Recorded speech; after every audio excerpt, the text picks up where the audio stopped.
በስመ ስላሴ በስመ አብ ወወልድ ወመንፈስ ቅዱስ አሐዱ አምላክ አሜን ዘለዓለም ስላሴ ኣብ ስደት እየ ዘለኹ ዓዲ ኣትየ ይመስለኒ እሞ ብዙሓት ሰባት ነይሮም ካብኡ ተሓጒሰስ ኣብ ቦቕሺ ነይሮምስ ክሳለሞም ድንን ኢለሲ መስቀሎም ማለት እዩ ካብኡሲ ከሊኦምኒ እንታይ ኮንኩም ኣቦይ ናፊቐኩም እየ እኮ ይብሎም እሞ እሶም እውን መጀመርታ ኣብ ስደት ዘሕለፍክዮስ ተናዘዝ ይብሉን እሞ ነጊረዮም ይመስለኒ እሞ ኣሳሊሞምኒ እታ መስቀሎም ካብኡ ተሓጒሰ ኩሉ ሰብ ተሓጊሱ ምሳይ ብዙሕ ሰብ እዩ ነይሩ እሞ ካብኡስ ጠስሚስ ኣብ ጎማ ተዋሂበ ካብኡ ድሕሪኡስ ኣደይ ነይራስ ይመስለኒ እሞ 4,000 ቅርሺ ነይረንስ ካብ ዝኾነ ቦታሲ ተማልእየን ኢላትኒ እዚስ እንታይ ይኸውን?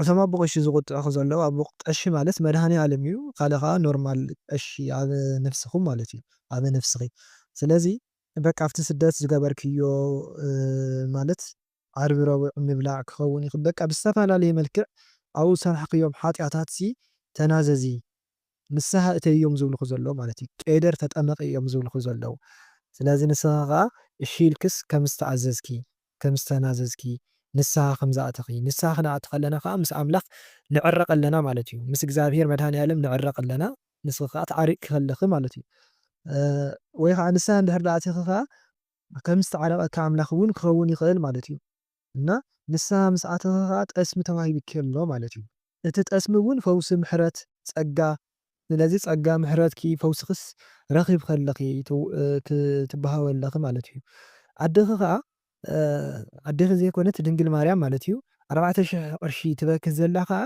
ብክልተ መንገዲ ይርአ ቀዳማይ ፈተና ትበክ ከም ዘላ ንፅቡቕ ዝኾነ ፈተና ንፀጋ ዝኸውን ፈተናስ ትበክ ከም ዘላ እዩ ካልኣይ ከዓ ቅርሺ ብፈተና እውከት ስለ ዝምሰል ማለት እዩ ስለ ዝፍታሕ ካልኣይ እውን እንታይ ክኸውን ይኽእል ቀጥታ ዝፍታሕ ሕልሚ እውን ስለ ዘሎ ውህብቶሲ ክኸውን ይኽእል ውህብቶስ ትበካ ከም ዘላ እውን ክኸውን ይኽእል ማለት እዩ ብሕልመይስ ምስ ኣፍቃሪየስ ሓደ ዓይነት ፃዕዳ ክዳን ቀሚሽ ሓፂር ተኸዲናስ ዓብዪ ጎቦስ ኢደይ ሒዝንስ ደይቡ ካብኡ ለለስ ኢደይ ሒዝንስ ወሪዱ ክንድይብ ከለናስ መለኸቢ ነይሩ ክንወርድ ከለና ግን ቀሊል ነይሩ ኣይደኸመናን እዝስ እንታይ ይኸውን እቲ ጎቦ ትድይዎ ዘለኹም ፅቡቕ እዩ መከራኹም እቲ ፈተናኹም ኩሉ ብሓንሳብ ኮይንኩም ከም ትወፅዎ ከም ተብልዎ ማለት እዩ ኩሉ እዚ መሰናኽላት ዘሎ ሓፂር ክዳን ምክዳንክ ግን ቁሩብ ፀገም ዓባኺ እውን ከም ዘሎ ዝኾነ ፈተና ማለት እዩ ኣብቲ ርክብኩምሲ ዝኾነ ጎደሎስ ዓባኺ ከም ዘሎ እዩ ማለት እዩ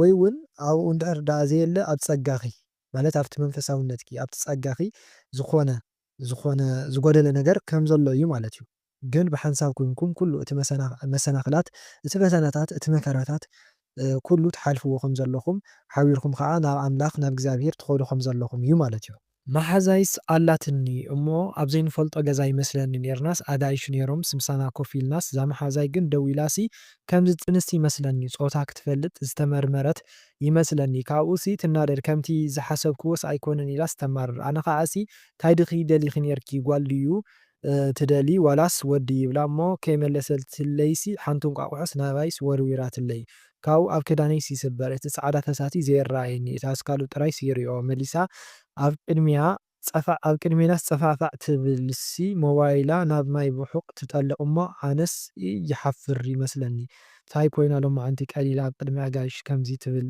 እታ እያ ኮይና ኢለስ ይጭነቕ ብውሽጠይ እቲ ሞባይል ናብ ብሑቕ ምእታው ፅቡቕ ኣይኮነን እቲ ሓዳር ወይ እውን ውሉድ እውን ክኸውን ይኽእል ማለት እዩ ንሱ ትስእኖ ከም ዘላ እዩ እቲ እንቋቑሖ ትውርውሮ ዘላ ከዓ እንቋቑሖ ውሉድ እዩ ስለዚ ጥንሲ ትንፅል ከም ትሓስብ ወይ ከዓ ካብ ዘይትደልዮ ወዲ ከም ዝጠነሰት ክኸውን ይኽእል ካብ ዘይትደልዮ ሰብ ማለት እዩ ሕጂ ድዩ ወይስ ንቐፃለ ድዩ እዚ ንስኹም ኢኹም ትፈልጦ ስለዚስ ከምዚ ትሓስብ ከም ዘላ እዩ ብሕልመይሲ ቦሚት እናበልኩስ እቲ ቦሚት ዝብሎ ድማ ስላብ ፃዕዳ ዝኾነ ጨርቂ እየ ቦሚት እናበልክዎስ ሓሬት ፀሊም ነገር እዩ ዝመስል እንታይ ይኾን ብሓደ ወገን ድማ ስዑዲ እናሃለኹስ ናብ ስዑዲ ተመሊሰስ ይመፅእ ይመስለኒ ካብኡ ብረቢለስ እዚስ እንታይ ይኸውን እቲ ቦሚት ትብልዮ ዘለኺ ናይቲ ዲያብሎስ መርዚ ይወፀልኺ ከም ዘሎ ወይ ከዓ ንክወፀልኺ ጠንክሪ በርትዒ ፀሊ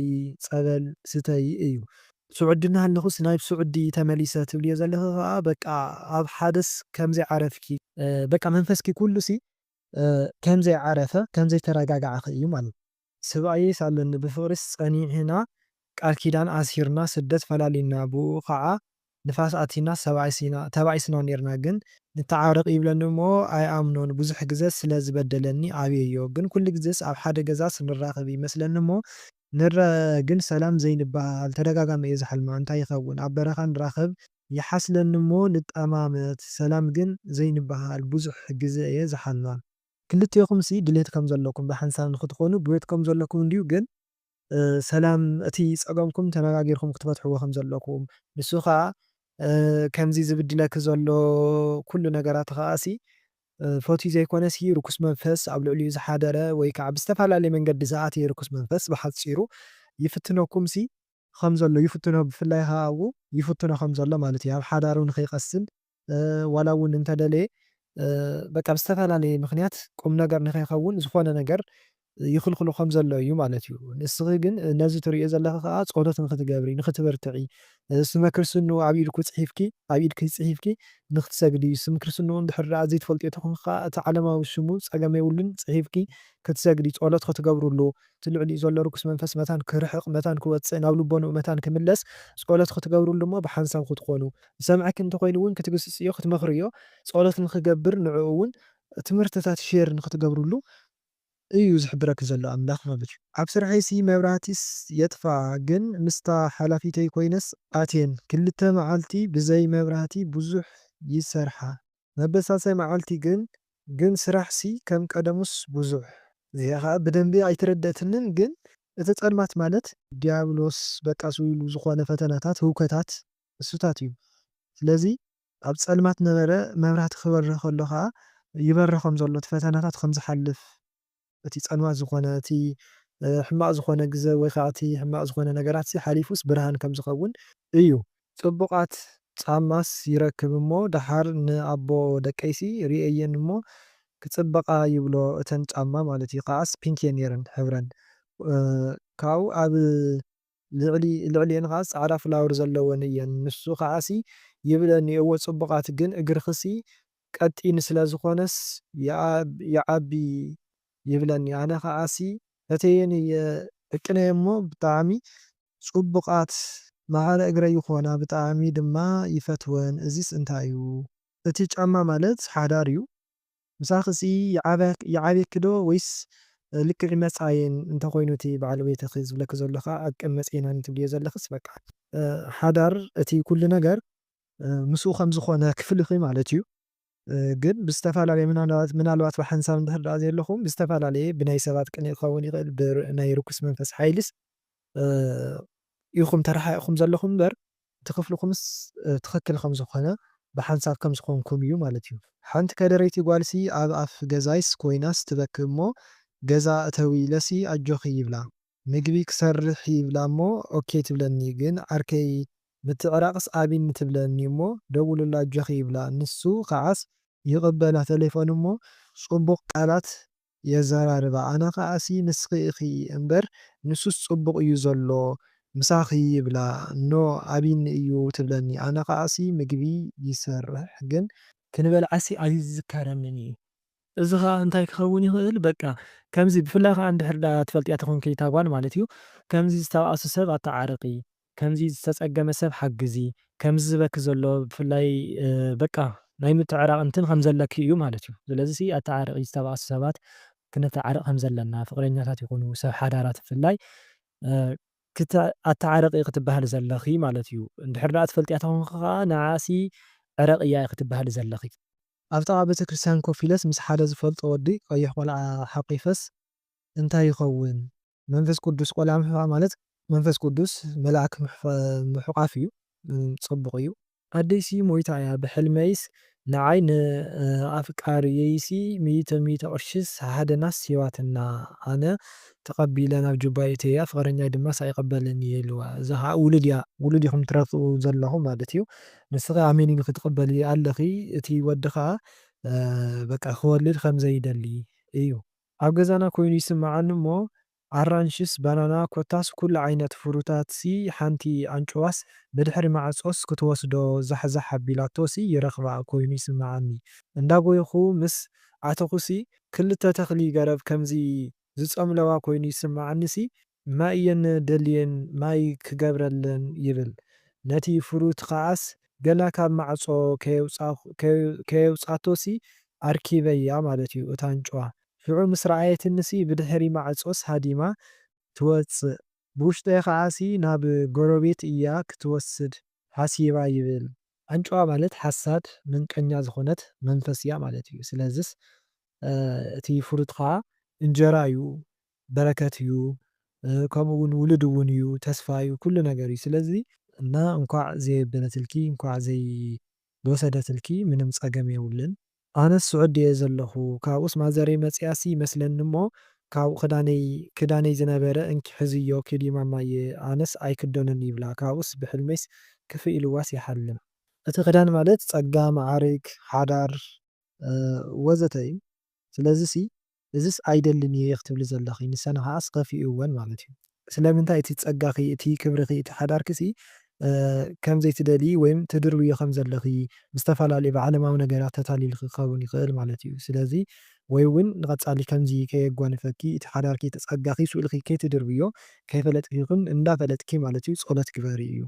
ሓንቲ ጓል ኣላ ዝፈልጣስ ምስ ወዳ ኣብ ሓደ ካንሸሎስ ንቕመጥ ኮይኑ ይስምዓኒ ኣብ ገዛይ ኮይነስ ጠሜየለስ እንጀራ ፀብሒ ሽሮ ገይረ እንዳበልዓኹስ ትመፅእ እሞ በጃ ክሓግዝኒ ክልተ ኣወዳት ደው ኢሎምስ የፈራርሑና ኣለዉ ትብለኒ። እንታይ ጌርኪ ተበልክዋስ እንደይ ንዓኺ እዮም ደልዮም ትብለኒ። ኣነ ከዓሲ ሃቢ እስኪ እዛ ሞባይልኪ እንታይ እዮም ደልዮም ኢለስ ይረኽቦም እሞ ንስኽስ ስለምንታይ ኢኺ ዝኩሉ መዓልቲ ደው ኢልናልክስ ዘይትቕበልና ይብሉን እሞ ኣነ ከዓስ ክቕበለኩም ስለዘይደሊ ምስ በልክዎም ስምዒ ሕጂ ዝበልናኪ ትገብሪ ወይ ከዓስ ነዛ ምሳኺ ዘላ ዝኾነ ነገር ክንገብራ ኢና ኢሎምሲ ምፍርሖምስ ይቕፅሉ። ንሳ ከዓስ በጃኺ ሓግዝኒ ኣብ ሕማቕ ከይወድቕ ትብለኒ እሞ እሺ ተረጋጊዒ ክሕግዘኪ እየ ይብላ። ናቦም ተመሊሰ ሕጅስ እንታይ ኢኹም ትደልዩ ካባይ ምስ በልክዎምሲ ክንረክበኪ ጥራይ ይብሉኒ ኣያመንክዎምን ግን ንዓ ክሕግዝ ክብልሲ እንዳፈራሕኹስ ረኸብክዎም ምስ ተራኸብና ንዘራረብ እሞ ግንስ ዘይተስማዕማዕና ኮይኑ ይስምዓኒ ድሕሪ ሕጂሲ ክትረኽቡኒ ኢልኩምስ ከይትሓስቡ ኢለስ ገዲፈዮም ይኸይድ እሞ ካብኡስ ይጎይኒ ኣነ ከዓስ ይሃድም ኡይ ይብል እቲ ቦታ ጎልጎል በረኻ ኮይኑ። ብሓፂሩ ሰይጣውንቲ ርኩሳት መናፍስት ይፈታተኑ ከም ዘለዉ ኣብ ሂወትኪ ከቢድ ዝኾነ ሃስያን ከብፅሑልክስ ብዝተፈላለየ ብኣዕርኽቲ ክኸውን ይኽእል ብትፈልጥዮም ሰባት ክኸውን ይኽእል ብዝተፈላለየ እንዳመፁሲ ይፍትኑኹ ከም ዘለዉ ማለት እዩ። እዚ ከዓ ኣባኺ ክፍተት ስለ ዝሰኣኑሲ ኣብ መሓዙትክን ኣብ ትፈልጥዮም ሰባት ብኦም ክፍተት እንዳኣተው ይፍትኑኽስ ከም ዘለዉ ክኸውን ይኽእል ማለት እዩ።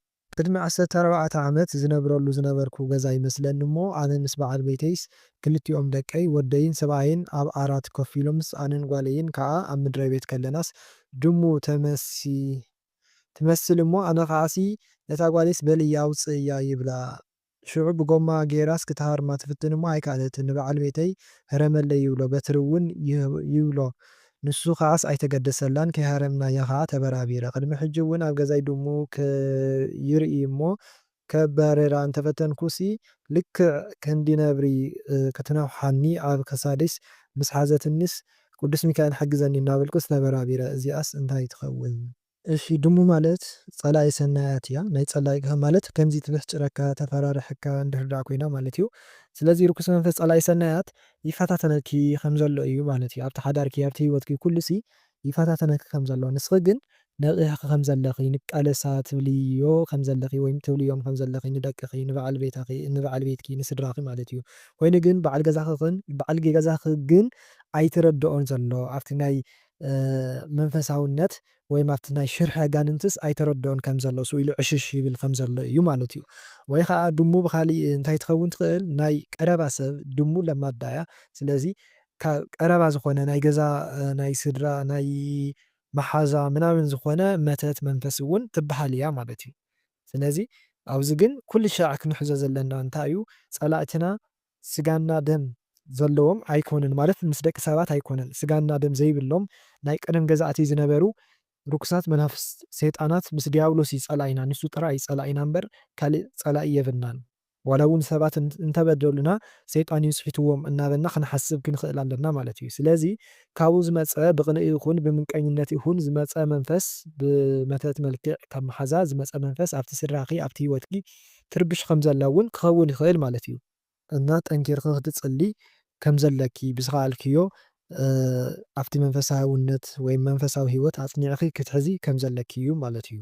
ኣብ ስደት እየ ዘለኹ ኣነ ኸኣስ ከምዚ ኣጓላት ናብ ስራሕ ምስዳድ ማለተይስ ገዛ የካሪ ከምቲ ናይ ድለላ ስራሕቲ እየ ዝሰርሕ ማለት እዩ እና ኣብ ሕልመይሲ ገዛ ከኣቲ ማለት ገዛ ክራይስ እንዳቐየርኩ ይመስለኒ እሞ ጉዕዘይ ጠርኒፈስ ልደገ ኣፍ ይገብሮ እሞ ብድሕሪኡስ ኣነ ገዛ ይእልሽ ይኸድ ምስ ተመለስኩ ግን ኩሉ እቲ ጉዕዘይስ ናብ ባሕርስ ጠሊቁስ ይረኽቦ ንውሽጢ ኣትየ ከውፅኦ ይብል እሞ ጻዕዳ ሽንጉርትና ከም ቀይሕ ሽንጉርትስ ይብተን ድሕሪኡ ከዓ ስምም ይብል እሞ ምድሓስ ይዓብየኒ እዚ ባሕሪ ግን ጽሩይ እዩ። ባሕሪ ከተማ እንድዩ ከተማ እውን ዓለማዊ ሂወት እውን ግን ብብዙሕ እንድዩ ዝምሰል ባሕሪ ብሓፈሻ ግን እቲ ንብረትካ እቲ ጽዒርካ ዘጥረኻዮ ንብረትካ እቲ ትጓዓዞ ዘለኻ እቲ ገንዘብካ እቲ ስራሕኻ ወይ ከዓ ሓሳብ እውን ክኸውን ይኽእል እቲ ጉዕዞ ትብሎ ዘለኻ እቲ ንብረታት ማለት እዩ እና እሱስ ምብታን ማለት እዩ። ስራሕኻ ምብታን እቲ ሓሳባትካ ምብታን ጽዒርካ ዘጥረኻዮ ነገራት ቅርሽኻ ሰልደኻ ኩሉ ነገርካስ ምብታን ውሻይ ይኣትዮ ማለት እዩ። ውሻይ ከምዚ ዝበሃል እና ንክእረም ከዓ እቲ ንብረትካ እቲ ሃብትኻ እቲ ጻዕርኻ እቲ ሓሳብካ ንክእረም ናብ ኣምላኽ ክትቐርብ ኣለካ ጸሎት ክትገብር ኣለካ ናብ ባዕልካ ጥራይ ክትበልዕ ኣለካ ናብ ሰብ ክትበልዕ የብልካን ብሓቂ ዘምጻኻዮ ሰሪሕኻ ዘምጻኻዮ ቅርሺ ጥራይ ክትጥቀም ኣለካ እምበር ናይ ሰብ ሰሊ ክትትንክፍ የብልካን ማለት እዩ። ኣብ ተኽልታት ዝበዝሖ ቦታ እዩ ኣብ ማእኸል ደረቕ ቦታ ዝተዓጸደ ከሪም ኣብኡ ኣነስ ኮፍ ኢለስ ካብቲ ወሰን ዘሎ ተኽሊ በጢሰ ሒዘ ካብኡ ንኾነ ቀይሕ ወዲ ሳዕሪ ተሰኪሙስ ናብቲ ለምለም ግድምስ እናደየበ ንዓናይ ምሳይስ ንላዕሊ ንላዕሊ ይብለኒ ማለት እዩ። ኣብኡ ዓበይቲ እኒአው በይንኻ ኣብዚሲ ካብቲ ክኾን ኢሉስ ጸኒሐ ክመጽእ የለዮ እዝስ እንታይ ይኸውን? እዚ እውን ቅዱስ ሚካኤል ወይ እውን መልኣክ ክኸውን ይኽእል እቲ ወዲ ማለት እዩ። ስለዚ ብሕታዊ ካብ ትኸውን ብንካ ኮይንካ ኩሉ ነገራት ትጋፈጥ ካብ ንብሕትኻ ትቐውም ወይ ከዓ ደው ትብልሲ ናብ ኣምላኽ ቅረብ ናብ እግዚኣብሔር ተጸጋዕ በይንኻ ኣይትኹን ዓበይቲ ሰባት ኣለዉ ዝብለካ ዘሎ ከዓ ግድን ብዕድመ ዘይኮነሲ ብመንፈስ ዓበይቲ ዝኾኑ ኣቦታት ክኾኑ ይኽእሉ መምሃራን ከምዚ ዝበሉ ሰባትሲ ኣማኽር እቲ ሓሳባትካስ ንብሕትኻ ኣይትሓዞ ንሰብ ኣማኽር ኣብ ውሽጥካ ኣይትሓዝ ከምዚ ምሰላ ዘሎ ሓባኢ ቁስሉስ ሓባኢ መድሓኒቱ ከምዚ ዝበሃል ከምኡ ስለ ዝኾነ ንውሽጥኻስ ኣይትግበር እንድሕር ደኣ ዘይተዛሪብካየስ ዝኾነ ፍታሕስ ኣይመጽእን እዩ። ናብ ኣምላኽኻ ከዓ ተጸጋዕ ቅረብ ንግድን ንደቂ ሰባት ምዝራብ ጥራይ ዘይኮነሲ ንኣምላክ ንባዕሉ ንእግዚኣብሔር እውን ክተዛረቦ ኣለካ ንደቂ ሰባት ከዓ ክትንዕቕ የብልካን እንታይ እሞ መፍትሒ ክበኒ ሰብ እውን ኣይትበል እግዚኣብሔር ኣምላኽ ኣብ መን ሓዲሩ ከም ዝመኽረካን ኣብ መን ሓዲሩ ከም ዘዛረበካን ኣይትፈልጥን ኢኻ። ስለዚ ብጸሎት ንእግዚኣብሔር ተዛርቦ ንቅዱሳን ተዛረቦም ኣለካ እቲ ፀገምካ ማለት እዩ። ብተመሳሳሊ ከዓ ንደቂ ሰባት ንዝኣመንካዮም ወይ ከዓ ኣቦታት ንኩሉ ሰብ ምዝራብ ዘይኮነሲ ንመምሃራን ዝኾኑ ብመንፈስ ዕብይ ዝበሉ ብዕድመ ጥራይ ዘይኮነስ ብመንፈስ እውን ብስል ዝበሉ ሰባት መንፈሳውያን ዝኾኑ ሰባት ከተማኽሮም ኣለካ ኩሉ ሓሳባትካ እዩ። ንብሕትኻስ ሒዝካየስ ኣይትቕረ ተመሊሱ ንባዕልካ እውን ጭንቀት እዩ ዝኾነካ ፍታሕስ ኣይትረኽበሉን ኢኻ መድሓኒት ኣይትረኽበሉን ኢኻ እዩ።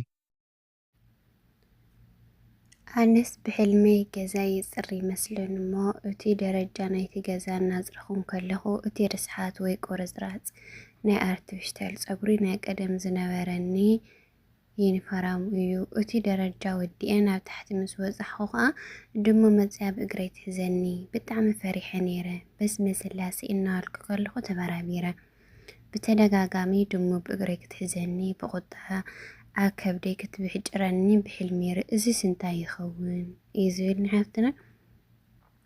ገዛ ምጽራይ ኣብ ሕልሚ ገዛ ክትጸርጊ ወይ ደረጃ ክትሓጽቢ ምርኣይኪ ኣብ ሂወትካ ሓድሽ ምዕራፍ ክትጅምሪ መንፈሳዊ ተሃድሶ ክትገብሪ ወይ ድማ ሂወትኪ ናብ ዘይደሊ ነገራት ተጽርዮ ትጽዕሪ ከም ዘለኺ ዘርኢ ኣወንታዊ ምልክት እዩ። እቲ ቁርጽራጽ ፀጉርን ናይ ቀደም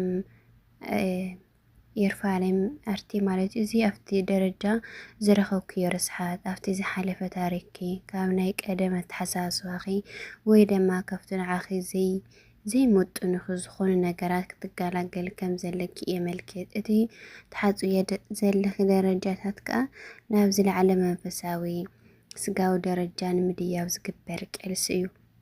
ድሙ ብቁጥዓን እታ ድሙ መፅያ ብእግሪ ክትሕዘኪ ብቁጥዓ ካብ ክትብሕጭረክ ምርኣይክ ግን ኣብቲ ትደልዮ ዘለኺ ለውጢ ወይ ዕብየት ዘይሕጉስ ሓይልታት ከም ዘለው የመልክት። እዚ መንፈሳዊ ውግእ ወይ ድማ ካብ ቅንኢ ዝመፅእ ክፍኣት ክኸውን ይኽእል እዩ። እቲ ድሙ ብተደጋጋሚ ክትርኢ ከላ ድማ እቲ ፈተና ተደጋጋሚ ምዃኑ እዩ ዘርኢ። ካብኡ እውን በስመ ስላሴ ማልኺ እዚ ዝዓበየ እዩ። እታ ድሙ ክትብሕጭረኪ ከላ በስመ ስላሴ ኢልኪ ምብህራርኪ እግዚኣብሔር ከም ዘየውድቐኪ ብጸሎት ብእምነት ድማ ኣብ ዝኾነ ናይ ፀላኢ ማጣዕቲ ሓራ ከውፀኪ ከም ዘኽእል እዩ ዘርኢ። ስለዚ እቲ ኣብ ሂወትኪ ተፅርዩን ክትልውጥዮን ትገብርዮ ዘለኺ ፃዕሪ ፅቡቅ እዩ፣ ኣይተቋርፅ። እቲ ዘጋጥመኪ ዘሎ ስቅኣት ወይ እውን መጥቃዕቲ ድማ ብፀሎትን ብምስጋናን ክትስዕሩ ኢኺ። ኣብ እምነት ክፅንዒ እግዚኣብሔር ኣምላኽ ምሳኺ ይኹን። ኩሉ ፀሎት እዩ ዝገብር እሞ ብፀሎት በርትዒ ኢኺ ማለት እዩ። እሺ ኣነስ ብተደጋጋሚ ግዜስ ብሂወት ዘየለው ብጣዕሚ ዝፈትውን ዝናፍቐን ነዋይ ይሓድር። ሓደ ግዜ ከዓ የዋግዓኒ፣ ሓደ ግዜ ድማ ስቕ ይብላ፣ ሓደ ግዜ ከዓ ምሳይ ነይረምስ ይጠፍኣኒ፣ ሓደ መዓልቲ ድማ እነዋይ ምስ ነተይሶም እውን ብሂወት የለውን። ካብኡስ እናሓረሱ ነይሮምስ ኣብ ቃሪፆምስ ንገዝኦም ይኸዱ። ካብኡ እነዋይ ድማ ንዕናይ ይብላኒ እሞ ንዓይ ካብኡ ለይቲ እዩ ነይሩ። ፀልማት ከመይ ኢለ ክመፅእ ይብለን እሞ መብራህቲ ከብርህ እዩ ይብላኒ። ንእሽተን ፅንሕ ኢለስ ብርሃን ይኸውን። ካብኡስ ተበራቢረ ብተደጋጋሚ ምስቶም ትፈትዮም ወይ ድማ ብሂወት ዘየለው ቤተሰብ ብሕልሚ ምርኻብኪ ኣብቲ ንኣቶም ዘለኪ ናፍቆት ፍቕሪ ዝተለዓለ እዩ። ነሳቶም ብመንፈሳዊ ምሳክ ከም ዘለው ኣብቲ ዘለውዎ ዓለም ከዓ ቤት ኮይኖም ይሓስቡኺ ከም ዘለው እዩ ዘመልክት። እቲ ሕርሻ ናብ ገዛ ምኻድን እቶም ዕረፍቲ እናሓረሱ ምርኣይኪ ኣብዚ ዓለም እዚኣ ከለው ስርሖም ብሰላም ፈፂሞም ሕጂ ድማ ናብቲ ዘለኣለማዊ ገዝኦም ናብ ዕረፍቲ ይኸዱ ከም ዘለው እዩ ዘመልክት። እቲ ስራሕ ኣቋሪፆም ናብ ገዛ ምኻዶም ናይ ዕረፍቲ ምልክት እዩ። እቲ ፀልማት ንዕና ዝብል ፃውዒት ኣብቲ ፀልማት ኮንኪ ከመይ ኢለ ክመፅእ ኢልኪ ምጭናቅኪ ኣብ ሂወትኪ ዘጋጥመኪ ዘለው ብድሆታት ወይ እውን ስግኣት ክኾኑ ይኽእሉ። እቲ ንዋ ዓባይኪ ንዕናይ ክትብለኪ እንከላ ንዓኺ ንምፅንናዕ ኣይተፍርሒ ንሕና ኣለናልኪ ንምባል ዝተለዓለ ክኸውን ይኽእል እዩ። መብራህቲ ምብራህ እቲ ዝዓበየ መልእኽቲ እዚ እዩ። ኣብቲ ፀልማት መብራህቲ ክበርህ ምርኣይኪ ኣብ ሂወትኪ ንዘሎ ፀገም ወይ ጭንቀት ተወጊዱ ብርሃን ተስፋ ክመፅእ ምዃኑ እዩ ዘመልክት። እቲ ኣብ ፀልማት ናብ ብርሃን ተሰጋጊርኪ ምብራኺ ካብ ዘለኽዮ ስግኣት ወይ እውን ድኻም ክትወፅእ ምዃንኩ እዩ ዘበስር። ብሓፂሩ እቶም ዝዓረፉ ቤተሰብኪ ኣብ ሰላም ዕረፍቲ ከም ዘለው ንዓኺ ድማ ኣይትፍርሒ እቲ ፀልማት ተወጊዱ ብርሃን ክመፅእ እዩ ዝብል ናይ ተስፋ መልእኽቲ ዝህበኪ እዩ። ብጣዕሚ ፅቡቅ ሕልሚ እዩ። ብፀሎት ንበርትዕ፣ ፀሎት ንገር ክበልየ ልፈቱ። ከምዚ ዓይነት ዘለኩም ሕልሚ ኣብ ቦታኹም መንቲ ክትገድፍሉ ትኽእሉ ኢኹም። ዘይሰራሕክልኩም ድማ ኣብ ቀፃሊ ቪድዮ ሰርሐልኩም እየ። ኣንሄለ